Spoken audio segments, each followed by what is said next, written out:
Welcome to Inside Ripple, the show where I try to invite guests from various fields and industries to talk to them about their experiences, but most importantly, have a nice and insightful conversation. Today, I have a really special guest. I've had the opportunity during my years in university as a team to work on a business and marketing project with his brand and company, and can't wait to talk about it in more details. So please welcome Habib. Hi, Sam. Hi, everyone. Hello. How are you doing? I'm good. I'm good. I'm super excited for the podcast, and it's gonna be amazing. Awesome. Well, first off, I'd like to thank you again for making the time. I know you're such a busy guy, and we'll get to know about it through the podcast. But with every guest I have, I like to ask them to tell me about themselves a bit more, their background story, what you currently do, place you've lived, stuff like that. And that's gonna be a long one. Yeah. So I'm Habib. I'm 28 years old. I'm from Afghanistan, and I do e-commerce. And right now I'm living in Istanbul. So Istanbul, Turkey, and I've been living here since 2014. I came here to complete my bachelor's degree. I studied mechanical engineering, and I completed my studies here in Istanbul. And now I'm doing e-commerce. So about my childhood, how I came to this place, it's a long story, but I will try to keep it short and interesting. My family is from Afghanistan. I was born there and I grew up there until I was 8 years old. And after that, I moved to Pakistan, where I completed my high school studies and my school. I finished my school in Pakistan, and after Pakistan, I moved to Turkey to complete my bachelor's degree, and I've been living here since 2014, which makes almost 9 years. Yeah, Awesome. I mean, yeah, you've lived in Afghanistan and Pakistan and now Turkey. Uh, yeah, that's right. where do you feel most comfortable? Do you miss home a bit? Yeah, I feel I like living in Istanbul. I really like Turkey, and of course I miss home. But since my childhood, I've been living in different places, so I don't feel belong to any place. I just enjoy moving, traveling around, moving around. And so far, my life in Istanbul has been amazing because I spent my most precious time, or like my youth years, my student years in Istanbul, which makes it extra special because that's the time when you make a lot of memories and when you find a lot of opportunities. So Istanbul is Turkey is a special country for me. I really like my life here. I enjoy living here. I have close friends here. I like the culture and I like the food. Nobody can hate Turkish food. Everybody loves Turkish food. Kebab. Nobody So hates. Yeah, yeah, that's 100%. I guess I've had somewhat a similar childhood as well, or because I was born in Belgium, but after my primary school, I moved to Bangladesh, and that's where I did my high school and everything. But then it's been almost 5 years since I've been back for university. So even mm, when people ask me where I like it most, I'd say both. But in terms of where I've made the most friends, it's definitely uh, Bangladesh and Belgium at the same time. So I can't really say where I love to be. I just love both places and really made memories yeah, in both. true. It's also really when you come from a different background and you live in a different place, it's very important to keep a balance between the two places. For me, I don't know how it went for you, but for me, Afghanistan and Turkey they have total different cultures, and the way of doing things is totally different in these two countries. So yeah, it was in the beginning I had hard time keeping the balance, but when you grow up, you learn to keep a balance. Did you have a similar experience moving back and forth to Bangladesh and Belgium? Yeah, for sure. I think a lot of the experiences I've had in Bangladesh and in Belgium, when I see the two experiences, I think it helped me grow as an individual. So it was definitely a good thing for me to have the experience in Bangladesh, to look how people live there and the culture as a whole, and then to come here. I wouldn't say it was a cultural shock. I was adapted to both the cultures, but it's definitely really different cultural wise. Yeah, the most shocking thing for me was when you go out with friends in Afghanistan or in Pakistan, whoever invites you has to pay all the bill. Here is different. Like everybody has to take care of their own share of what they eat or drink. So that was in the beginning. That was a little bit, hard to get used to it because, like, every time I went out with my friends, uh, I was thinking about, oh, maybe I should pay for their drink or for their food, or maybe they should pay for my food if I'm invited there. But that's not how things happen here in Turkey.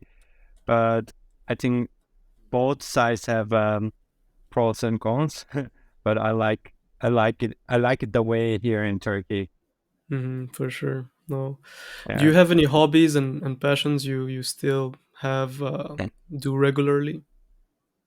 Yeah, well, I love football. I used to play football a lot in my high school and college years. But now I love watching football. It's easier than playing. And other than that, I like to stay healthy, so I go to the gym or I go for running. And other than that, I like watching documentaries. I really enjoy documentaries about different cultures, places, even sometimes some factories, some gigafactories. I really like watching those documentaries. I think they're really beneficial. It teaches you a lot. Definitely. Some documentaries I've watched, and it was really, I wouldn't say it changed my perspective and made me think differently about a lot of stuff. So could you mention one documentary that you highly recommend? One documentary. There's one documentary right now in on Netflix, but which I really like. It's called Home Game. I think it has like 8 episodes, and they show this cultural games from around the world. So they have this cultural game from Florence, Italy, where they play this. It's like a handball, but also it's like a football. It's on the field, but it's like really aggressive game, and they play it only once in a year. And there are just two teams in Florence, and it's such a historical game that they've been playing this for I'm not sure, but maybe 400 or 500 years, and there are just uh, two teams. They compete against each other. So this documentary was about the such games in different parts of the world. Another episode which I really liked was Kokburu. It's a game. It's a traditional game in Kazakhstan, Kyrgyzstan, even in Afghanistan, we used to play it. Not me, but this game exists in Afghanistan as well. It's a game played on a horse, and sometimes you have teams of four from each side. There are four players on each side, and you have this uh, cattle skin filled with cotton or something like that to keep it in shape, and you have to score a goal by putting the cattle skin inside inside a pole inside a ring, which is located in both sides of the field, and it's really aggressive game again. You can get injured, and but it's like really cultural. So in Kazakhstan, even Afghanistan, we have this horse riding tradition.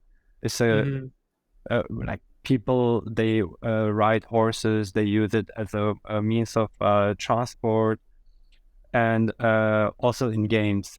So you have to be really strong. You have to be like you need to do a lot of practice to be able to play the game. It's a highly physical game. So I really enjoyed watching that documentary, and like of course there are other episodes from all around the world, which is very interesting. I would highly recommend it. The sport you just mentioned, I did hear about it. A good friend of mine from Uzbekistan, he mentioned to me about this game, and when he told me that you have to ride a horse, pick up a cattle, and score like goal, if I may say, it Yeah, really shocked me. And the horse that wins or scores the most can be auctioned off at the highest price also. So it's a game that's really played in that part of the world. yeah, yeah. You And you have to mentioned, train. yeah, go on. Sorry, you have to train your horse as well for this game. Your Hmm. horse knows where to tackle the other player, like not the player, but the horse from the other team. And you have to train your horse. You have to build a bond with your horse. That's the only way you can win this game, because your horse knows which ways you want to go before even you pull the string. So you need to have a really strong bond with your horse. For sure, it's an amazing sport, but I still haven't watched it being played out. I think I need to watch it soon. Yeah, I will uh, share the link with you. awesome. Are you into combat sport, or do you watch combat sport like the UFC or? No, I'm not into combat sports. And I like to watch it. I used to watch, of course, Connor and Habib sometimes, big matches. But I'm not a big fan. I enjoy watching it time to time, but I don't follow the matches or um, the players. Mhm. Yeah. I think this is where you differentiate from your brother Aman. Me Yes. and me and Aman were really good friends, and he's definitely really into combat sport. Whenever we talk, it's all about the techniques, and he practices it a lot of Yeah, jiu-jitsu and true. wrestling, grappling. Yeah, I think he got me into UFC. Like, if you ask him one question, he will spend the next 30 minutes trying to explain you about the game and how players train for the game. Hmm. I, I He's I think it's good, but it's just too much. I don't know, too much violence for me. I would say that it's not for everyone, but me personally, I feel like everybody should know how to defend themselves or be able to fight to a certain level. You know, I think it helps in life and in general everywhere, and it Yeah, helps you be fit at the same time. So. that, I think that's the most important thing. It keeps you Mhm. really in good shape. Awesome. Well, you mentioned e-commerce, and I guess that's where we're going to be talking the most about is your company.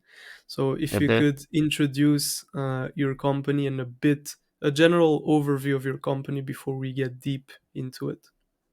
Yeah.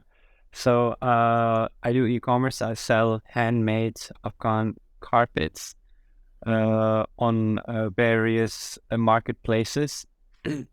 uh, how I got into this was after graduating from my university. I had two options: either do a 9 to 5 job or uh, do something else. And my family, and my father, he's been in the handmade carpet industry for the past 60 years. He's been still he's been in this industry for a very long time. And my older brother, he's already doing this business. So we are manufacturers. So my family, they manufacture handmade rugs, and my brother, he sells them around around the globe, in Turkey and mostly in the United States. And for me, after graduating, in the pandemic, a lot of people started spending their money on marketplaces, buying stuff online. So I saw a huge potential in e-commerce, and so I got into it, and I'm happy. I enjoy my work, and I think it's uh, yeah. I mean, it's really good. I have future plans, and hopefully, yeah, hopefully I will get somewhere. Awesome. We still didn't All right. mention the name of the company. Oh yeah, sure. Sorry. The name of my company is Yamil Crafts. My brand name is Yamil Craft, and right now I only sell on Etsy and Amazon. And I'm working on selling it on my own website. But the challenge here is handmade rugs are expensive, and people need to trust you to buy your product, because nobody is going to spend 500, 1,000 euros on a product they didn't see or feel in real. So you need to work a lot. You need to create your brand awareness. You need to focus on picture qualities. Of course, your product need to be good as well. So yeah, if you do all of that, you have a chance. People in long term, people will start trusting you, because it's such a niche product that you don't have a lot of competitors, and there are people who enjoy handmade carpets, and they want to buy it. They want to buy it. They don't want to spend money on machine made carpets, which will go bad in a year or two. So they want to buy handmade carpets, but like the problem is with handmade carpets, it's expensive, and people, they don't really know, because there's no standard of what a good handmade carpet is. It's such a, like I said, it's such a niche product. So people don't know a lot of stuff about handmade carpets. So they need to trust you. They need to be sure that the product you offer is amazing, is worth the price, and you have to show them that if you buy this product, you will have this product for the next 50, 100 years if they can if you take care of it properly. So yeah, there are people who enjoy handmade carpets, and my target is to reach that. Awesome. I guess I'm going to backtrack a bit because you gave us a lot of information and I want to understand more about it. So, uh, uh, this is a carpet business that your father started, if, That's true. and it started back in Afghanistan, I'm guessing. Yeah, my father was he was a antique rock collector. So in our culture, uh, every woman, they weave handmade carpets. It's a tradition we have been doing for the, like, I don't know, for a very long time, maybe 2,000 years, 3,000 years. I don't know the history, but for a very long time. So we in our culture, handmade carpets, when your daughter gets married, your mom will weave a carpet for your daughter for their new home as a gift. So it was like this for until the last century, and since then, now it has people started paying for it and buying, and people started selling it, and people started weaving it to sell. Usually, actually, in origin, it was not for meant for selling. It was to give it as a gift for your newlywed daughter. So my dad, he started by collecting like old handmade carpets from households in our village and in our hometown. And every month he would go to the big city, to the capital of Afghanistan, to sell these handmade carpets in the bazaars, in carpet bazaars. That's how he started. And he had this unique approach to the handmade carpets. And he had a good knowledge of dyeing techniques, vegetable dyes, and root plant dyes. So he had good knowledge of dyeing techniques. So he started his a new a new way of making handmade carpet, which was liked by a lot of people. So he used root dye. Actually, it's called madder dye. It's a root vegetable dye which is red and really bright red. And you use wool, sheep wool, for handmade carpets. If you dye sheep wool with natural madder dyes, you get a really shiny and really refreshing color, really deep red color. So he introduced that dyeing technique to the handmade carpet industry, which was a big success uh, for him.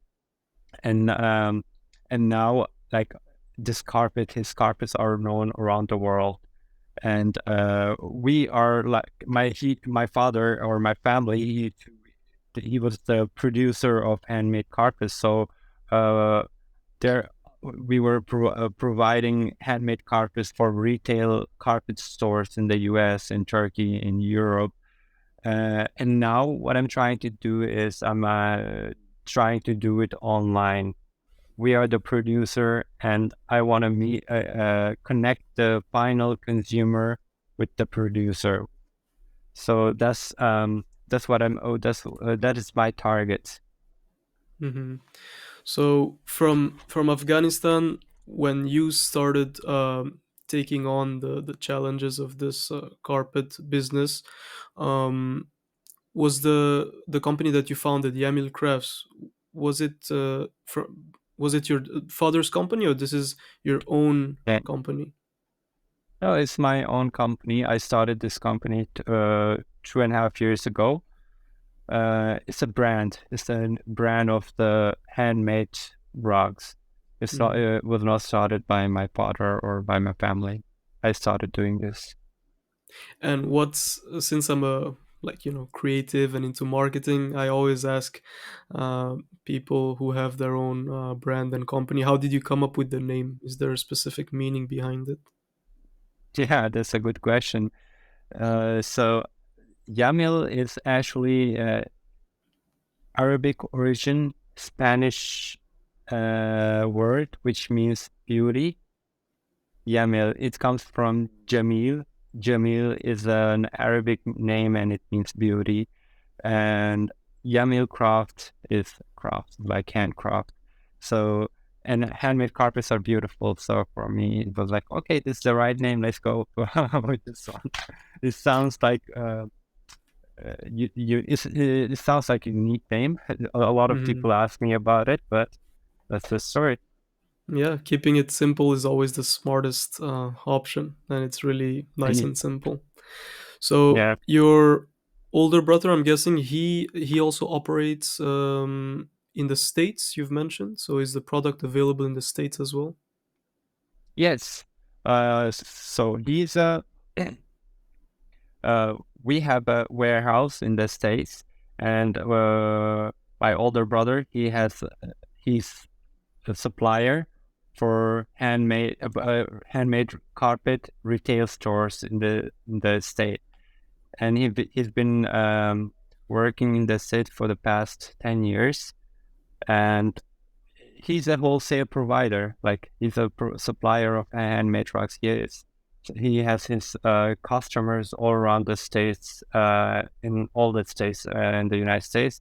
And my job is to sell it online. His job is to sell it to become a supplier. You know, he's a supplier, and I'm like, oh, I'm doing it online.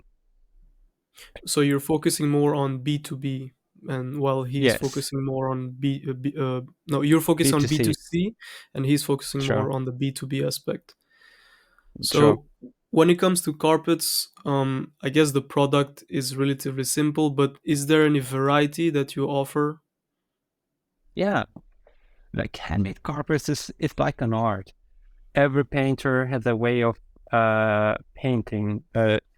Like a painter can never do imitate or do the same painting twice. There will be some difference in it.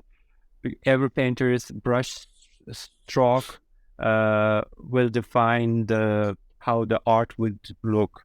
Uh, Same goes for the handmade carpet. Every weaver has his or her unique way of weaving. Even your force in your hand will determine how your carpet will look like. So no two handmade carpets are identical. They might look the same, but you will definitely find some difference in some corner or in some details. So every handmade carpet is unique. So I have a lot of varieties in handmade carpets. I have more than 1,000 different handmade carpets. And I have more than 5,000 carpets available in stocks. And when it comes to variety, in the sense that the shapes and sizes, do you only focus on rectangular shapes, or do you have circular shapes? How do you come up with Yeah. the shapes and sizes? Uh, my family business was very helpful for me to do my product planning in terms of size and design and pattern.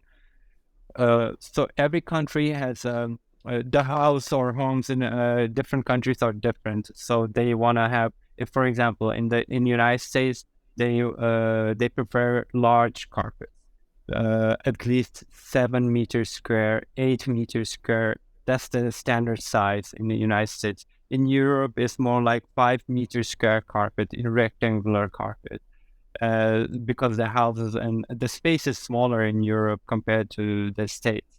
So for me, I had already this data with me because my family, they have been working in different parts of the world for like 50, 60 years. Uh, so I have a lot of different sizes. I have all kinds of sizes. For United States, I know which sizes they prefer, so I work on those sizes. I know which colors they prefer, so I focus on those colors. And in Europe, I know which color or pattern they prefer, so I focus on those. It helps me to create more precise advertising strategy. So we Hmm. have rectangular, circle, round, uh, and irregular shapes sometimes. So you have all kinds of shapes, and the size starts from half a meter square, which is 60 centimeter by 90 centimeter in length. That's the smallest size you can start from, and it goes all the way to 25, 30, 40 meters square sometimes. Oh, that's amazing. When it comes to Yeah. the production process, how much of it do you control, and how much of it do you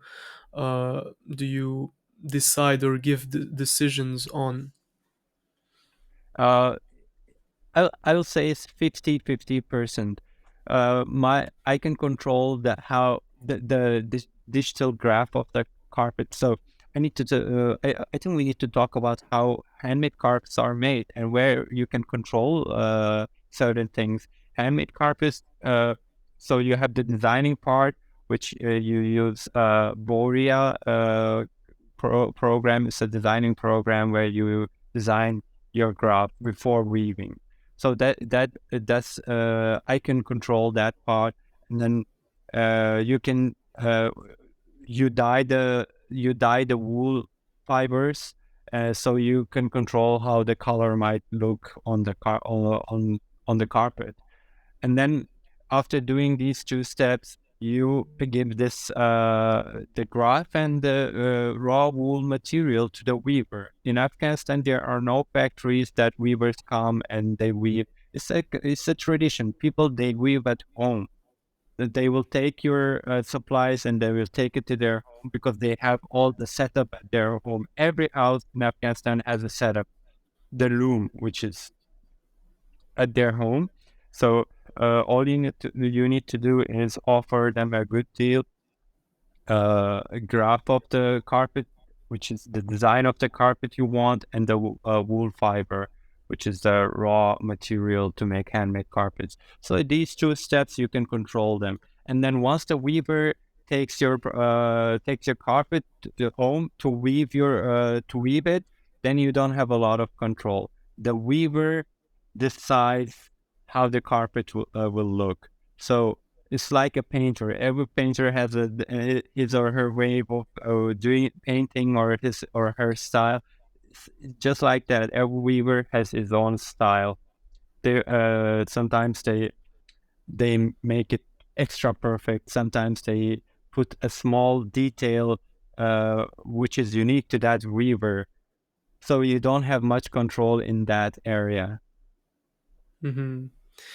And I And think that makes it I think that makes it extra special. Like, it's not a machine product. You don't want to have identical two products. It's handmade. It's an art. So uh, I think it adds extra beauty to the carpet. for sure, it gives it a layer of authenticity. Even if you order two carpets of the same design, they won't be the same technically. Yeah. And when it comes to the people that are producing it, how do you contact them, or how many people are working under you?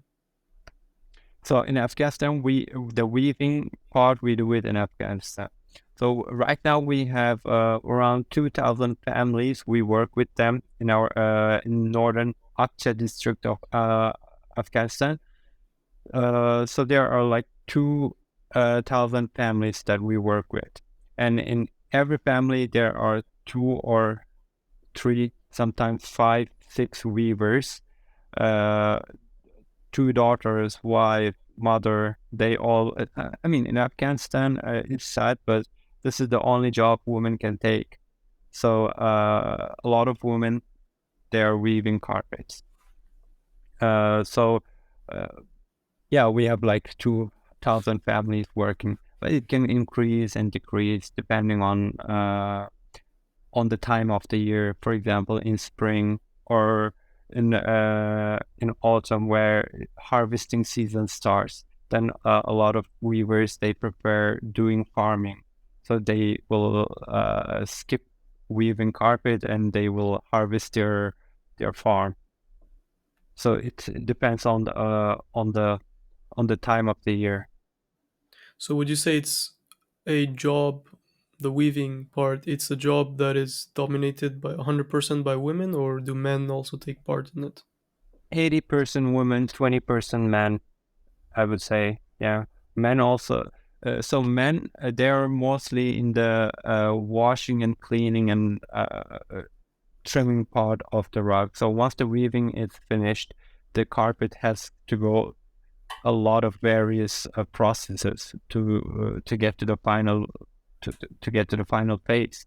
So men will be doing the hard labor work. Women will be doing the weaving of the carpets. And among these, all these weavers, and are they independent artisans, or do they specifically work under you, or do they also take other companies' projects? Well, they're independent. They can, if you don't offer them a good deal, they have the choice. They have the option to work with other uh, suppliers or manufacturers. They're totally independent. And even sometimes, even if you like in some regions in Afghanistan, for example, there's a very famous carpet called Khoja Roshna. It's the finest carpet you can get from Afghanistan. So there is a village, a small town in northern Afghanistan, where people who live there, they only weave this kind of carpet, and it's just one simple pattern, geometric pattern, and they only weave that. If you ask them to weave other different pattern, they won't, because they have memorized the pattern, they know everything, and the best carpet comes from there. So you have those small towns in certain places where throughout the history they've been weaving certain kind of carpet. So you have those kind of weavers as well. Before we move on to you giving us like a bit of a detailed explanation from the raw materials to the finished products, how long So would you say it takes to make a standard sized carpet? let's say 4 meters square, right? This it will fit in most of homes in the EU, in Belgium as well. 4 meters square. Let's take a wild guess, Sam. Four I am meters afraid square. that I will give a really answer which is really off, but I would say it takes a month. That's not bad. Well, it takes at least 6 months, from 6 months to 1 year. I was very off on that one. I'm sorry. I think I've disrespected the community a bit. uh, no. Well, it takes from 6 months to 1 year. So, for example, Sam, you asked me, "Hi, Habib, I want to have 4 meter square carpet in this color and in this pattern." I take custom orders as well. So, if you come up with this to me, I will ask for at least 1 year, at least 1 year, uh, because there are some factors which you cannot control. I will try to go step by step, and try to keep it short and interesting. So. Uh, After you ask me for a certain size for custom order, we the designing part starts. It can take from 2 days till 10 days. The designing part, because some customers they like to make a lot of changes during this process. So the designing part takes, let's say, 1 week, and then after you approve the design, and then we start the dyeing of the wool fiber. Actually, before dyeing, you spin the wool fiber. It's like the raw wool fiber, you get it from the sheep, uh, and from a certain sheep that lives in the mountains, because they have the best wool fiber. So you get this raw wool fiber, and then you spin it, and you make it like the thread. You make it like a thread of ball of wool fiber. It takes like 2 weeks to complete that process, and then comes the dyeing process. The dyeing process is very important. This will show how the color will look. Use you have to use a calculated amount of dyes, and you have to uh, keep the wool fiber in the dyeing oven for a certain amount of time, in certain temperature, for for the wool fiber to absorb the dye in the best way. So the dye, after completing the dyeing process, then the weaving process starts. So the weaver will start weaving the rug, and it will, for 3 people, 4 meters square, 3 people will work on this rug for at least 4 months. For 4 months, they will be weaving this rug. And also, another important factor in the time is the quality of the rug, the knot size. The knot size is it's a very interesting topic that I like to explain to my customers. The knot size is like your tiny pixels on your screen, on your digital screen. Uh, the the more the tiny pixels, the better the quality of the image.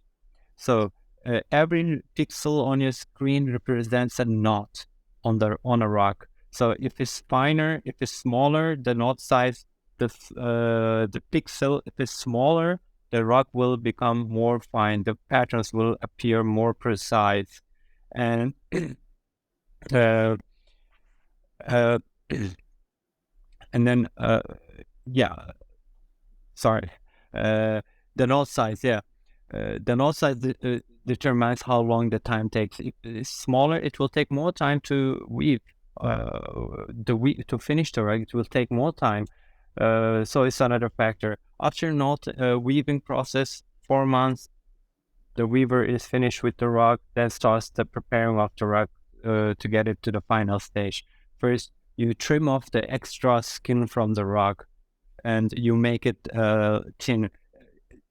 Have you ever wondered why handmade rugs are thin?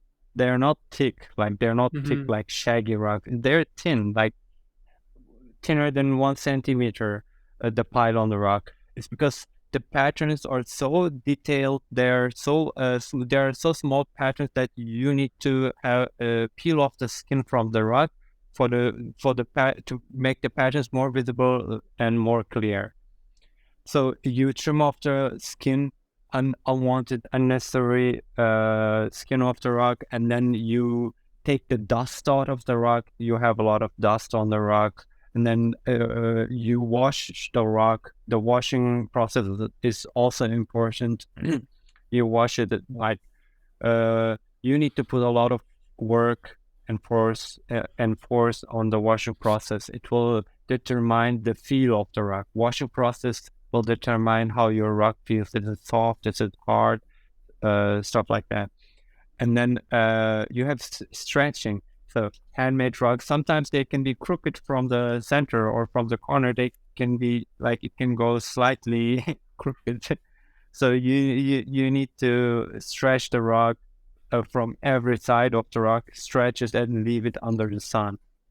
And also, after this process, you need to sunbath the rock, just like you going to the beach and taking good vitamin D. You need to do the same process with the rock because the sun is very good for the color and for the material of the rock. But if you keep it for a longer time, your rug can go bad. It will fade away. So these are like really technical things that you need to keep in optimum level to get the best result.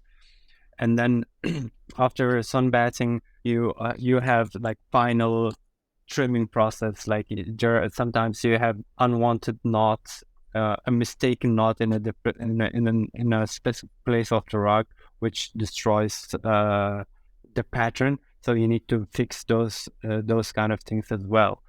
And then finally, your rug is ready to be delivered.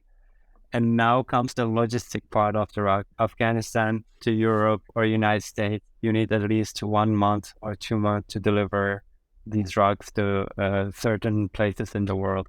That's the whole process about making handmade rugs. It's quite the process. And just to come back, does the sun, when you sunbathe the carpet, does it impact the color or anything, or why is it Yeah, done? well, it makes the color richer.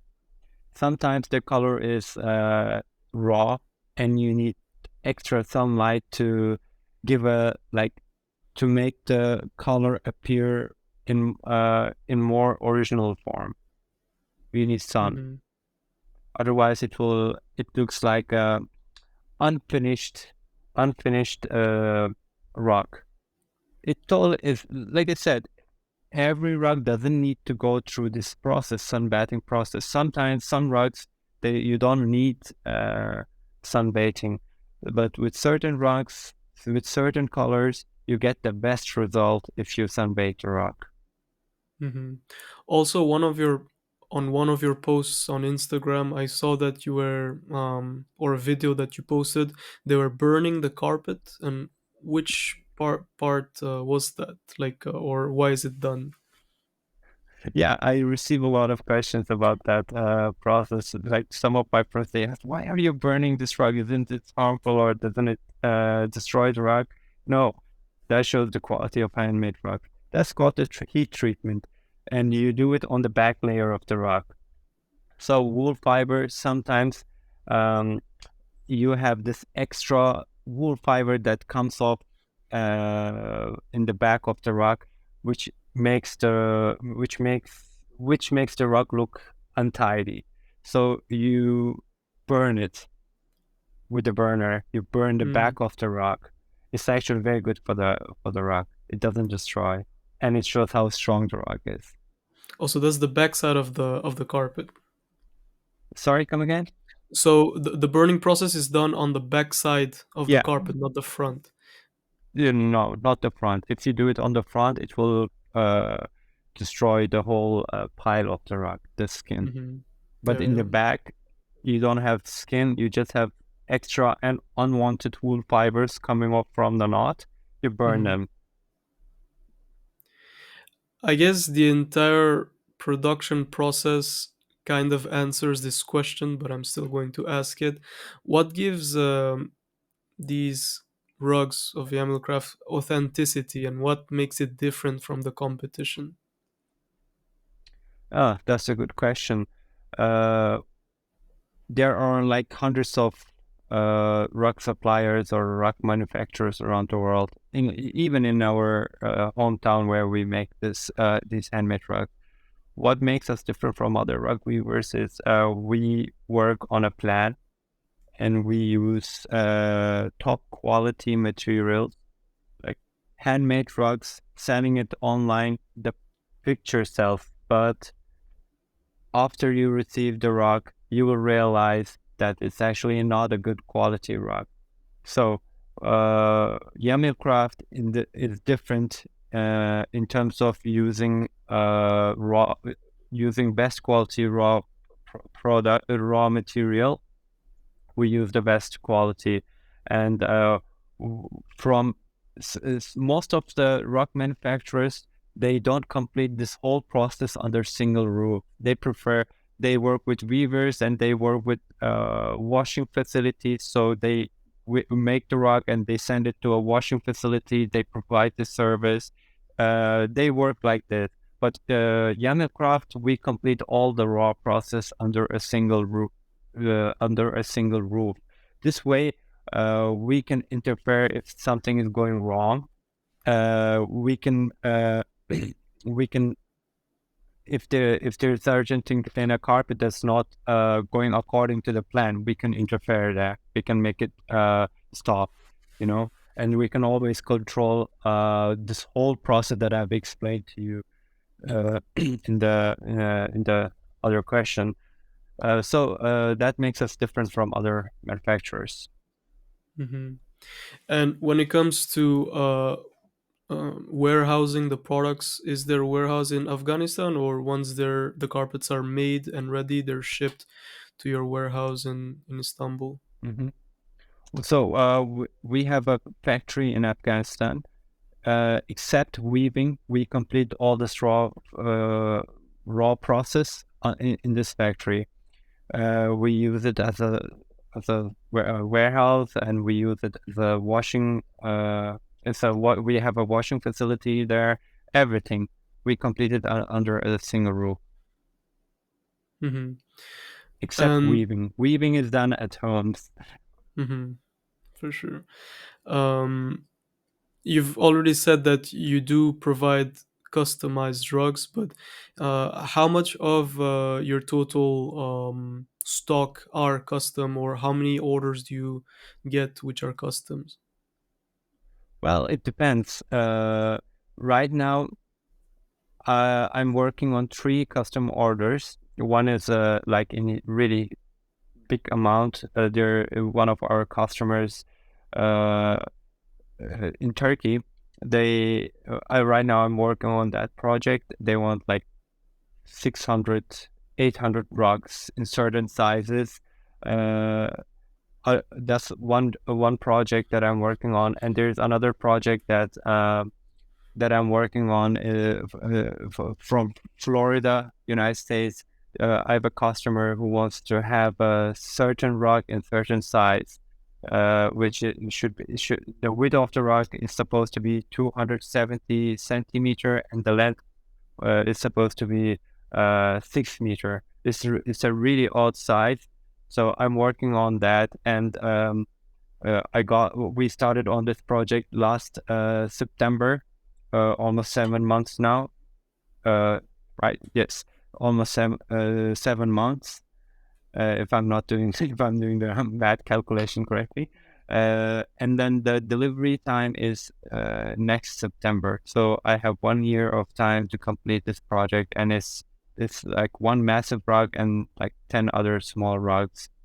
So in terms of percentage, I would say 20% of my orders are custom orders, but I plan to increase this number. For sure. I think when you provide consumers with the ability to customize their own rugs, it gives them a sense of connectedness to the rug, which is really good for the business, I Yeah, think.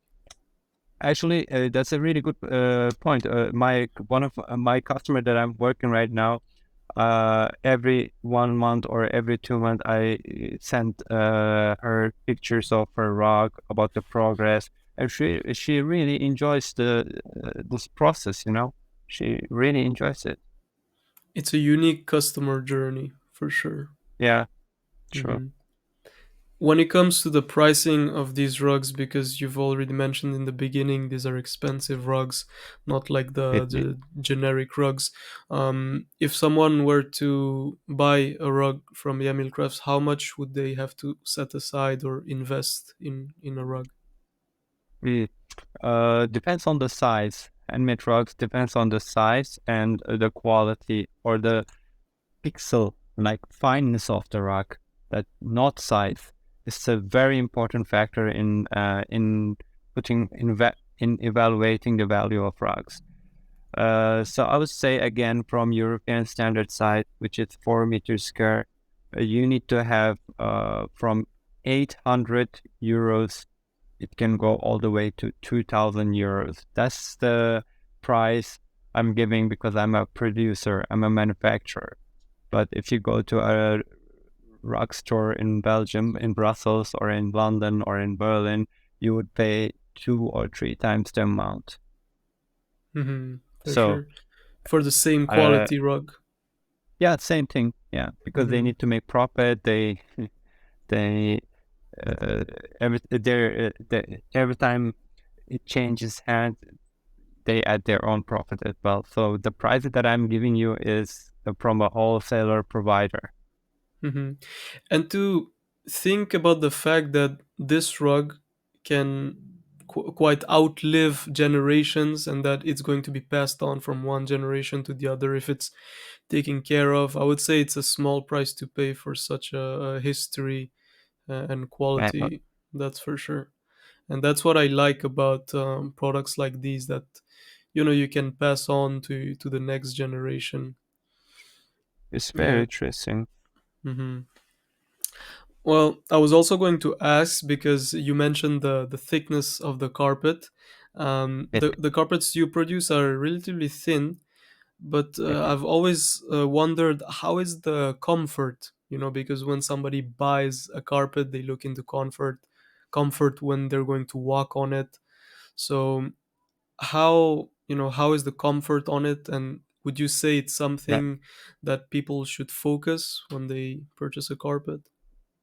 yeah. A lot of my customers, they prefer uh, like thin, thick. It depends on what the customer wants. Sometimes the customers, they prefer thicker rugs because they want to feel it. They want to feel a soft cushion under their feet when they step on it.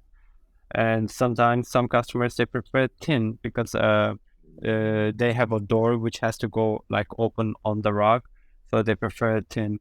Well, for me, I prefer in middle. Like I think if the rug is too thick, if it's like 2 centimeter thick, then it gets harder to clean it because you'll have a lot of dust particles in between them. Uh, and it will shed a lot. Uh, if you ever had a shaggy rock, which is like really thick, it's really hard to clean. If you use it for a year, then maybe you have to throw it away. But if it's thinner, it's easier to clean. And like handmade rock, even if it's thin, it feels soft because the rock is so dense. the weave is handmade weave is so tight compared to machine weave that even if it's thin, it feels really comfortable. You feel the softness of the wool when you step on it. Uh, yeah, you won't be complaining about the pile thickness, even if you have the like really thin rug. Hmm.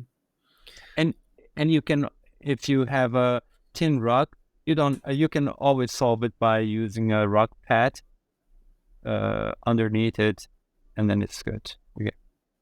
Hmm. That's the first time I've heard about a rug pad. Yeah, Yeah. it's very common actually. Hmm. And the use is to make it softer, so that when you step on it, it gives a bit of softness. Uh, Actually, is the main purpose of rug pad is to avoid slipping of the rug. Sometimes the rug, for example, runner rug, which you use in hallways or corridors, is so thin and is so long that if you step on it, or if you have a pet at home, a dog or a kid at home, uh, it will slide away if you step on it because it's so thin and it's very long. It will slide away. So you need to use a rug pad to keep it on the floor, stick to the floor. Hmm. That's the main purpose of rug pads, but of course you can also use it to give extra cushion to the rug, which will make it feel softer. Awesome. Uh, since you do e-commerce and most of the sales you do are from your web stores, um, I'd like to talk a bit more about the analytics. Where do people order the rug from the most? Which country do you get the most orders United from? States. United States. Uh, yeah, I sell on Etsy, and Etsy, the American marketplace, is also very common in the UK. But I 80% of my orders are from United States, 8% from Canada, or maybe 10% from UK, from the UK, and that's it. I was offering, I was selling to Australia as well, but then the shipping cost and the uh, the delivery time to Australia is so long that I stopped selling to Australia, and I don't get a lot of orders. I used to get few orders from Australia, but then I stopped selling to Australia. Mostly, I sell to United States. And have you ever thought about opening up in the European market except the UK? Well, actually, like Etsy, it's quite common in Europe, but other than that, no, I have not. And you don't Uh, really eh, get orders from for other European countries? well, the the thing is, in Europe, the regulations are different compared to the United States. So if you ship, I ship the rug from my warehouse in the United States. It's located in Sacramento, California, in the West Coast. So if I ship an order from California to Belgium, the buyer has to pay from around 20 to 30% of duty tax or import tax on the product. So it's a very it's a bad thing for the consumer because they I have had a few cases. Like I sold a rug to the UK, and the customer already paid around £1,000, and then they were not happy on paying duty taxes because they thought it included everything. So duty tax, it can be a surprise for the consumer. Sometimes they are not happy paying it, and it can cause you it can cause the customer to be not happy with their purchase, and then at the end of the day they will write a bad review, or they will complain about their purchase. Hmm. No, for Yeah. sure. So most of the deliveries are the orders that you get in the US. The US warehouse takes care of it, and the Yes. orders that you get in the UK is the do you send it from Istanbul or? Sometimes, so we have two warehouses. We operate in Istanbul and in UK. So some, uh, a certain rug, if I receive an order, it can be also in Istanbul. If it's not in Istanbul, it's in the US. So it depends where the rug is located. If it's Hmm. in the States, I ship it from the States. If it's in Istanbul, I ship it from Istanbul. But like I said, I know which kind of rugs people prefer in certain countries, so I try to predict which rugs will sell where, and that's how I try to manage my product, my stocks. Hmm. Awesome. Because Yeah. for shipping from Istanbul is way cheaper than shipping from the States. It's almost half the price if you ship it from Istanbul to UK. Hmm. And when it comes to shipping the product itself, like rugs can get very, very big and very bulky. So how do you actually handle the shipping process, and how do you pack the product to be Ah, shipped? yeah, that's a that's another interesting question. Yeah, handmade rugs we fold it before we pack it. Normal machine-made rug you can't fold them. If you fold them, it will deform. It won't get like you will destroy the rug if you fold it because it's so hard and stuff like that. It doesn't happen with handmade rugs. You can fold it as many times as you want, and then bring it into a small volume of package, and then cover it with a plastic layer. It's very important because you don't want to get your product to get wet on the way, and wool is not good in humid air in humid atmosphere. If it get wet, it can get stinky or yeah, it's not good for the rug if it gets wet. So you have to be sure that you cover it with plastic layer and then another layer on top, and then that's how I pack the rug. I was under the impression that you have to roll the rug, but as you're saying, you can fold it like a piece of paper, and that's the more ideal method.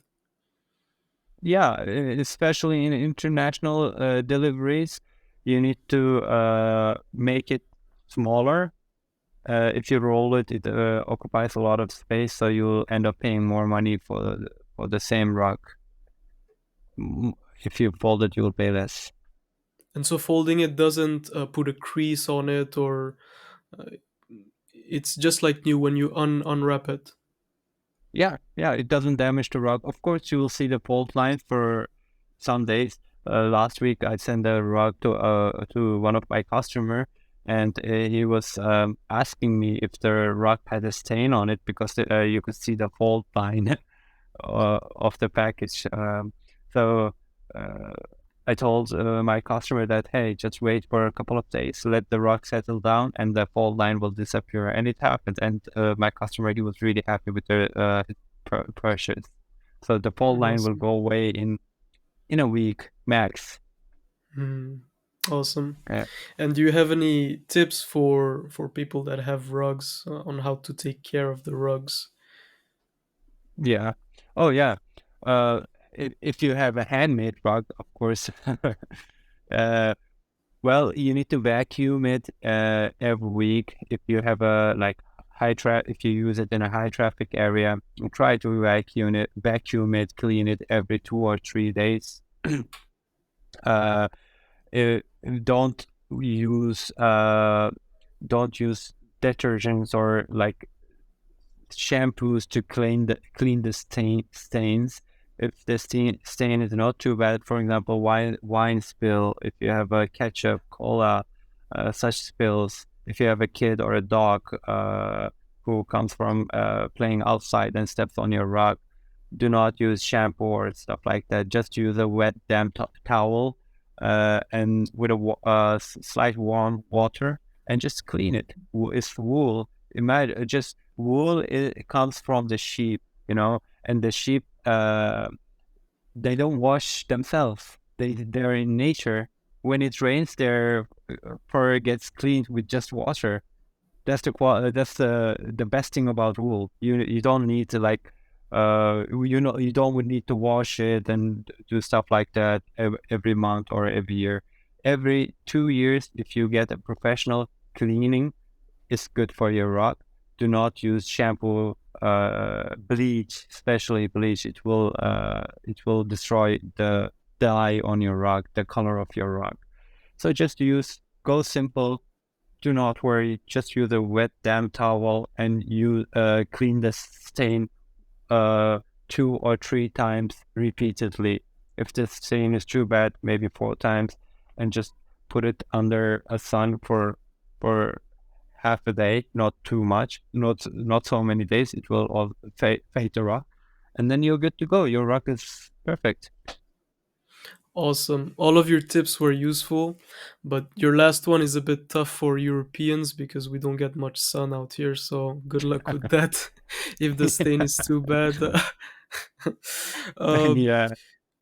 the dyes that you use are all natural, if I understood correctly. Yes, this is all natural. Yeah. Awesome, and I guess that's also a differentiating factor, that the fact that you use all natural dyes which don't harm the environment, because as we all know, dyes are one of the biggest polluters in the garments industry, and carpets are technically garments. So the fact that you use all natural dyes is good for the community and the environment. Yeah, that's also another thing as a mechanical engineer. Uh, I really like the fact that it's all the process about making handmade rugs is organic. You don't use a lot of machine tools. It's natural. Hmm. The dyes, for example, the red color, you can get it from natural madder dye. It's a root plant. You get it from there, and you use pomegranate skin, dried pomegranate skin, to get certain color, and you get used orange skin, peeled off orange skin to get certain color. You use uh, red turnip.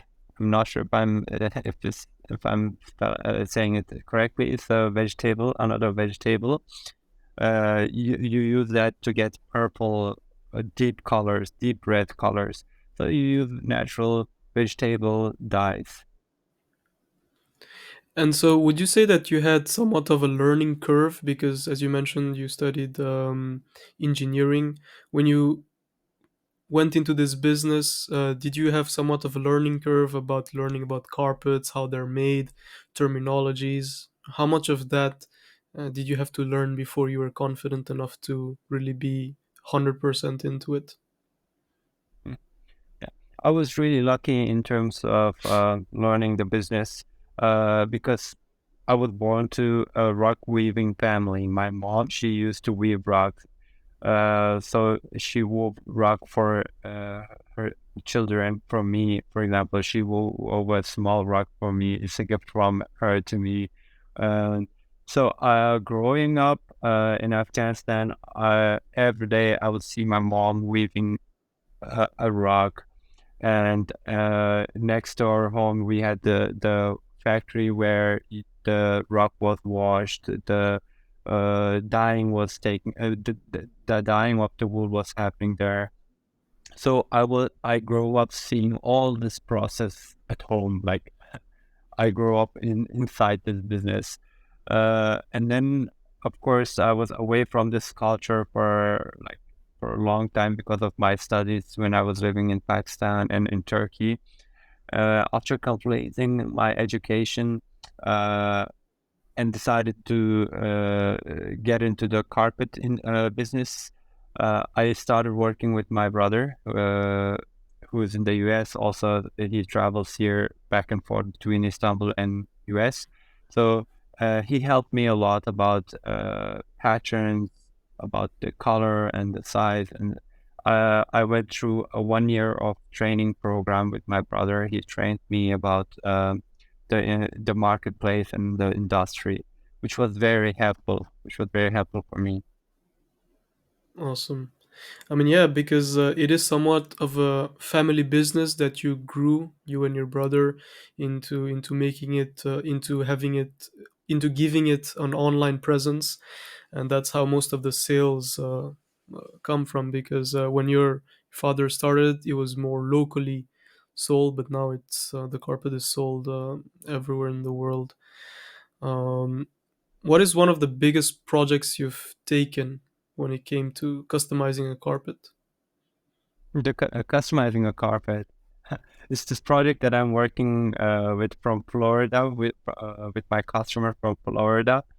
Uh, it's the biggest one in terms in my career so far. Most importantly, that customer chose natural colors. So with natural colors, things get extra challenging because so I have to tell the rugs my customer prepared. It was one big dining table rug, and then 10 other rugs, small and medium-sized rugs, and she preferred natural wool rug, which means no dyeing. The wool, raw wool, is just washed. It's not dyed, and you start weaving rug. And since the wool of the natural color of the wool is sometimes gray, sometimes black, sometimes ivory, sometimes beige. So you use this natural color of the wool to make a pattern on the rug. So it can be very challenging because with dyeing, this is red color, this is green, but with natural undyed rugs, you need to use certain wool fiber in certain pattern to make the pattern appear because it's natural color of the wool fiber. So it was really challenging, and it's really a project that I'm enjoying a lot. And so far, my customer is also very happy with our progress. And hopefully, the project will be done by June or July this year. And how big was the rug? It was like 270 centimeters by 6 meter long. The width is 2.7 meters. The length of the rug is 6 meters. It's very big for a dining table rug. Hmm. Wow, that's Yeah, awesome because having it all natural, as you said, yeah, the colors are somewhat similar, but finding a difference and to make it into a pattern which is recognizable is definitely hard. And yeah. how do you go about finding the wool? Do you just place orders to the artisans and you tell them that it has to be like this, or do you have any involvement when it comes to getting the product? Do you have samples of it, or? The wool fiber, I assume you're asking. Yeah, we Hmm. have certain suppliers that we've been working for the past 20 years, 30 years, and we have three different suppliers from different regions of Afghanistan. For example, in the north, we have a supplier uh, who acquires the raw wool fiber from mountain sheep, and the wool of mountain sheep is softer and they're longer in length. The single wool fiber is longer in length. It's very important. If the wool fiber is long, the rug will appear better. If it's shorter, then you will have a lot of shedding on the rug if you start using it. So we have for certain rugs, we have certain suppliers, and we work with them whenever we are short on our raw material. We place order and they bring it, and then we spin the wool fiber in the factory and make it into a ball of wool thread. Awesome. Now I'd like to move on to talk about more about how you sell the product on Etsy. Um, why do you think that you sell on Etsy and not other platforms? Although there isn't that many other platforms that you can, but suppose eBay or Amazon. Why do you think Etsy was the perfect choice for you? Well, a lot of Etsy is a marketplace, especially for vintage, handmade, or craft supplies. And I mean, in Etsy, you can't sell like machine made products. Of course, you can sell machine made products, but then you need to have some kind of customization on the product. Otherwise, Etsy will ban your shop. So for me, Etsy is the best marketplace because it's meant for handmade vintage product, and a lot of customers who are looking for handmade unique stuff, they prefer Etsy. And yeah, and so far it's going well. I've also tried eBay, uh, but then eBay is a good marketplace, but not good for handmade trucks. For handmade trucks, Etsy is the best marketplace because that's where people look to when they think of handmade trucks. I would say that since you've been operating on Etsy for so long, I think you know a lot about the platform. What are some tips you would suggest to new users to be successful on the platform? On Etsy, yeah. Uh, to sell on Etsy, you need to have a plan. You need to know, first, you need to know what you want to do. Just don't go there and open a shop and decide what you want to sell. First, decide what you want to sell and then do your research. Go on Etsy Marketplace and check on at least five seller shops for a certain product. You need to do your research on that. And once you have all this material with you, you need to have your pictures as well. So very important. You need to have your pictures if you're selling online. So take your pictures, make everything ready and available, and then start your shop, open your shop, because Etsy boosts your shop in the first few weeks.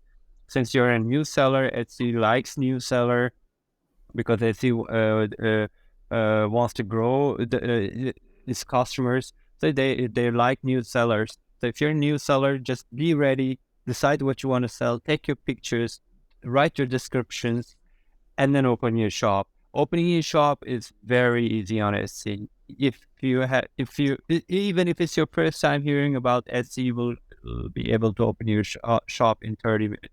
It's that easy. You just need to follow the process. That's the most important question. Most important answer for that question is be ready.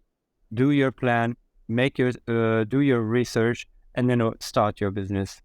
Once you start your business, be there, open your shop, work on your shop at least 3 hours, 4 hours a day at least. Etsy, the algorithms, they know that you're working on your shop. They know what kind of changes you make to your shop. So every day you wake up, give your time to Etsy, even if you don't have any order, even if you don't have a lot of customers writing to you, just go there, do research, make minor changes, do real research and work. Etsy knows that you're spending time on the platform, and it will reward you with more traffic. This is the Well, most important tips that I could give to new Etsy sellers. these are really, really great tips. I mean, being present on the website is definitely good, and then being ready to deliver on orders as quickly as you can and engaging with the customers, their comments. And I assume that when you get orders, you can talk back to the customers directly. Yeah. Even if you don't receive an order, you can interact with customers. If they visit your shop or if they like a product on your shop, you can write a message. You can give them offers. You can interact with your customers. And Hmm. Etsy likes Okay. it when you are in touch with your customers. Hmm. Definitely, it's also in general for new brands. I think being as close to the customers and listening to them is a recipe for success. You know, being close to the customers as much as you can. In the long That's term, true. do you think that Etsy will be your primary source of selling, or do you plan on selling on your own website as well? Well, I'm working on that project right now. My now my next project, it's very important for me. I'm trying to sell on my own website. Etsy is good. I have good number of sales right now on Etsy and good number of reviews, which is very important if you're a seller on Etsy. And now I don't have to put a lot of effort to my Etsy shop. Now I have some time which I want to focus on my own website. I'm currently working on it. I want to sell on my own website. This way I can reach even more customers. And I know it's going to be a long journey. It's going to be a tough and long journey, uh, but I see it as if you can do it on Etsy, you can do it on your own website as well. You just need to work hard. You just need to make a strategy, make a plan, and work. It will happen. It's a smart move for everyone who's already established on Etsy to move to their own website, because the website will provide the customer a place where they only see your product and not other people's product. You know, on Etsy, uh, I'm guessing there are other handmade rug manufacturers, and so when a consumer searches for handmade rugs, they see your page and other bunch of producers' pages. So a website definitely gives the consumer uh, a single path, which is, I think, important. And since you've made a reputation, you have a reputation, high number of sales and reviews. I think that would be a really good move for the brand moving forward. Yeah, I mean, you're absolutely right. On Etsy, like customers, they come to my shop and when they scroll down on my products, and then there's, "Oop, you may also like this," and then they go to a next shop, and then from next shop to next shop, they jump and jump and jump. So you can't really catch the customer with your own website. Like when the customer is logged into your website, that customer won't be able to go anywhere else. They will stay in your shop. If they have an intention of a buying product, they will buy it from your shop, which is great. And that is why having an established reputation is so important, because you can use those reviews on your own website, which gives customers a level of trust that they wouldn't get anywhere else. Sure, sure. For sure. I mean, I have a lot of customers, repeated buyers on Etsy, and of course, if I start selling on my own website, I can give a better deal on my own website. So those repeated buyers, can make a purchase on my own website. It will Hmm. be, I mean, it's possible. It's a win-win situation for both sides. For sure. And since you sell on Etsy, how much of a cut does Etsy take, or how much do they charge for you to be on their platform and being able to sell? Well, Etsy has a transaction fee charge and some various charges. In total, you paid 15% of your sale. The Etsy's commission is 15%, 1 5. Would you say that's quite high, or is it I think it's high. I think it's high. for sure? 15% is quite a big chunk of the price, and since it's handmade, it's quite a big chunk of it. But Since again, you, Mhm. sorry. No, go for it. Uh, but again, like Etsy customers, I like Etsy customers because I also sell other products on Amazon. If you sell on Amazon, you'll receive a lot of orders, but at least 5 to 10% of your sales will be refunded. Amazon buyers are different. Etsy buyers are I always explain it this way. Etsy buyers, they know what they want and they buy it, and you don't get a lot of return. So I think my return percentage is less than 1%. Awesome. Yeah, I think since Amazon, it's one of their feature that you can return a product within 30 days. So I think a lot of people take advantage of that. They see it, Yeah, they feel it, and then if they don't like it, they can return it. But with But Etsy, yeah, as you mentioned, people know what they want to buy. And since it's a marketplace where you can find customized items to your likings, I think people that order something know exactly what they want, and they can tell the producer to make it the way they want it to be. yeah, true.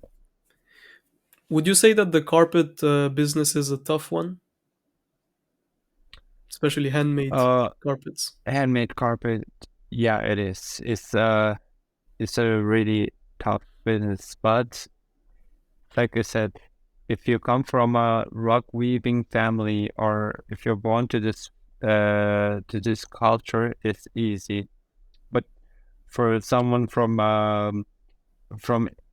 some corner of the world, if they decide to start this carpet business, it's almost impossible. Because, like I said, we work with more than 2,000 families. How are you going to find those families? How are you going to link with your weavers? It's really hard.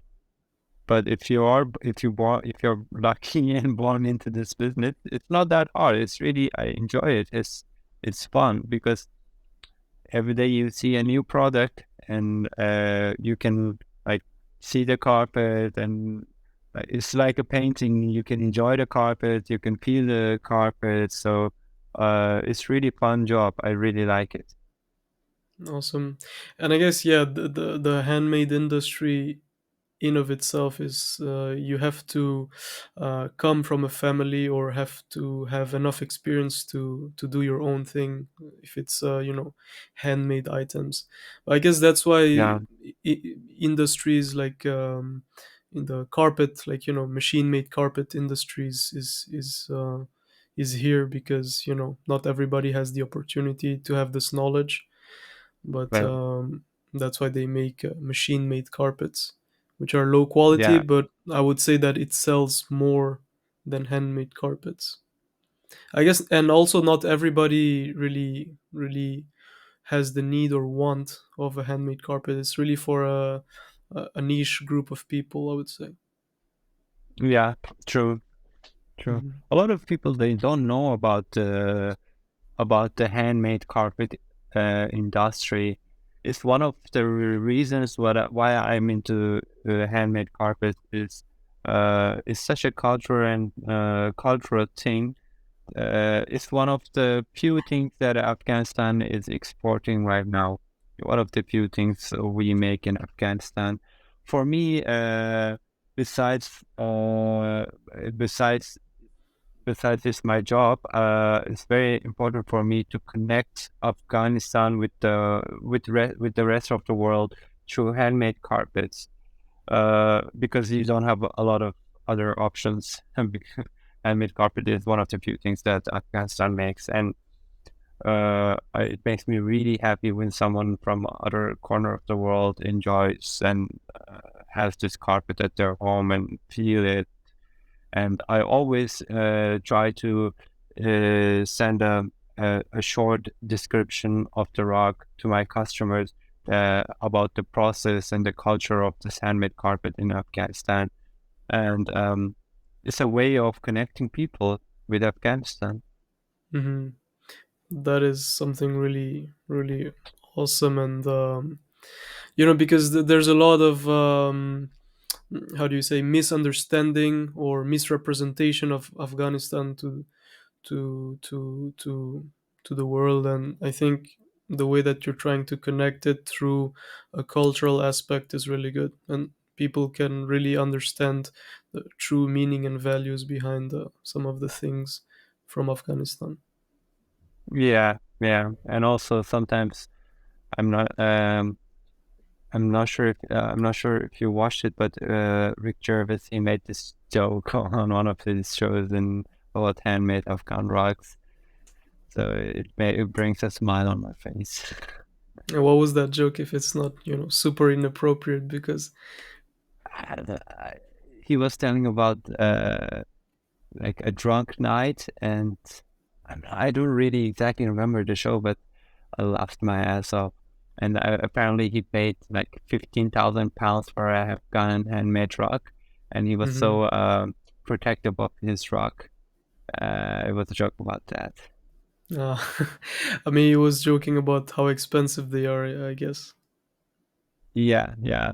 Mm. Actually, like people when they buy from carpet stores in the where they live, they end up paying a lot more than the actual value. Like uh, they will end up paying 10,000 euros for a carpet, standard size carpet, but actually, like the value or I sell the same carpet for uh, quarter the price, Hmm. around 2,000, 3,000 euros. That's the price that I sell. So a lot of people, they don't buy handmade rugs because they buy it from the middleman, and middleman has to make profit as well. So it's also one of my ambitions to connect with the last consumer, B2C. So this way, the handmade rug will be more affordable, and a lot more people can enjoy it. Enjoying the same quality at a significantly lower price. Yeah. That's true. Would in terms of marketing, how do you manage your marketing, or where do you market your product? Which platforms do you market it on? Well, since I right now I'm selling on Etsy, Etsy has its own marketing techniques. Uh, you set a budget on Etsy, and then your product will show up on top of the page search, or uh, that's how it happens. Or sometimes Etsy also uses offset ads, which means like Etsy will advertise your products on Google, on Facebook or Instagram, places like that. So that's I also use that. But then again, I'm just paying Etsy for marketing my products. Then Etsy uses various platforms to bring clicks and new buyers to my shop. But like I also use social media like Instagram and TikTok, Pinterest. I also use these social media platforms. But right now, since I'm not selling from my website, I'm not very active there. But that's my next project that I'm working on. That as soon as I start selling on my own website, I need to be more active on social media platforms. Awesome. Yeah. You mentioned that most of your sales come from the US, so would you think or consider moving to the US? Well, no, actually not. Uh, I'm not a big fan of living in the US. I'm happy with my life here right now. But if I had to choose a place, I would choose probably the Netherlands, especially Amsterdam. I really like there. I go there a lot in my vacations. I enjoy that, and I have really very close friends living in Amsterdam. So if I had to choose a place, I would choose Amsterdam. Would you say the weather is better there? I don't think so. If you compare it to Istanbul. Yeah, it's just I think it suits my business. Amsterdam is a good, calm, and it's a city of art. You have a lot of museums in Amsterdam, like really big museum, Rijksmuseum, if I'm pronouncing it correctly. I was there last time when I went there. So I think handmade carpets. There are a lot of people living in Amsterdam that will enjoy handmade carpets. So uh, yeah, Amsterdam sounds like a good place for my business, and even I enjoy the life in Amsterdam, and I have very close friends living there. Awesome. Well, we've come to the end of the episode. I mean, we could have had a longer conversation, but I guess we can keep it for another time. Uh, One thing I do at the end of the show is play two games with the guest.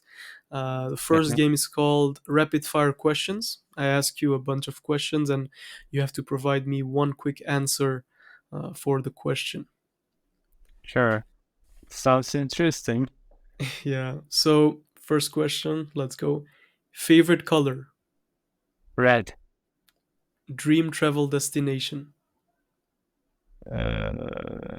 Africa. favorite food, Kebab. country you'd like to visit, Uh, I mean, I don't know what it was. That's a good question. Okay. Peru. Peru. Yeah, I had a lot of places in my mind, so it took a long time. I'm sorry It's about no that. problem. Um, favorite sport to watch, Paul. and favorite country you've already visited. Netherlands, Holland. Awesome. Yeah, I mean, I guess usually I want to prepare more questions, but it's tough sometimes to prepare more because I like to keep it close to the conversation that we've already had and the topic of the conversation. But some nice answers. I mean, you'd like to go to Peru. No, you'd like to go to a dream travel destination was Africa, you've mentioned. Yeah, it's the continent, but yeah, I talk a lot with my girlfriend. We It's in our to-do list to travel to Africa and South America.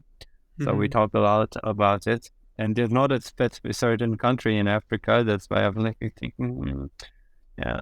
But any country in Africa would work. Hmm.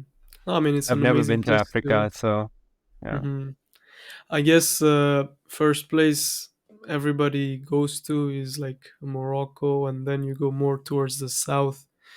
But yeah, me and Aman were actually going to Morocco, visiting a friend. It's in May, so that will be fun. Uh, Yeah, he told me about that. It's going to be an mhm. interesting trip, huh? Yeah, for sure. Since we already know local or friend, good friend Anas, so yeah, we'll see what happens, but it's definitely going to be a good trip. How long All are you right, going to stay there? we'll be there 10 days. Oh, 10 days. cool. Hmm. Ah, enjoy your trip, And man. thank you. And for sure, we'll be coming to Istanbul as well God, to have a trip there as well. So we'll see how it you're goes. most welcome. You will have the Awesome. best kebab in your lives here. Yeah, I mean, I can. I definitely look forward to tasting the food because the food already in Belgium is so good. I can't imagine where how the local food is gonna be. So it's going to be a Yeah. good trip. Awesome. So the last game is called This or That. I basically My give you God. two options to choose from, and you just have to Mhm. choose them. So first off, tea or coffee, Coffee. handmade or mass produced, Handmade. cotton or polyester, Cotton. day at the beach or mountain hiking, Day at the beach. countryside or city. Countryside. Awesome. That was it I for would, this. I'm living in a like massive city, Istanbul, with 20 million population. Mhm. I always wanted to live in a big city, metropolitan city, but now I'm like, I'm tired of it. Like, it gets too much stress. It gives you so much stress. So I would prefer a countryside. Yeah, I guess yeah, 20 million population. It's gets quite noisy as well. And I guess with would you say it's something that comes with age? Like, do you think that as you get older, you want to be in a more quiet place, or at least from my Yes, personal experience, I'm not that old, only 24, but I already feel like moving to the countryside. It's too noisy out here. yeah, I think it's true. Like, the older you get, you want you try to move to more calm and uh, like more calm place. But in my 20s, I would prefer Istanbul, definitely. Hmm. Yeah. Yeah, and so I guess when you're young, you want to have as many experiences as you can. So definitely being in a really nice cultural place, multicultural place, will definitely help you grow much Yeah. better. So, Habib, thank you so much for making the time. I mean, it was really insightful. I learned so much from this ever since we did our project with the company, Yamil Crafts. I've always tried to stay in touch with the stuff you've been doing online. And yeah, I'm really glad we were able to do this. Hope we can do this again. I wish you all the best with the projects that you have coming. And if you have any last word of advice or anything you want to share with people. Thank you, Sam. I enjoyed this podcast a lot, and it was also very teaching and beneficial for me as well. And thank you very much for hosting me. It's always pleasure talking to you. It's always such a good vibe talking to you. And I hope everyone watching this podcast enjoyed this as much as I did. Awesome. Thank you so much. We can wrap it up.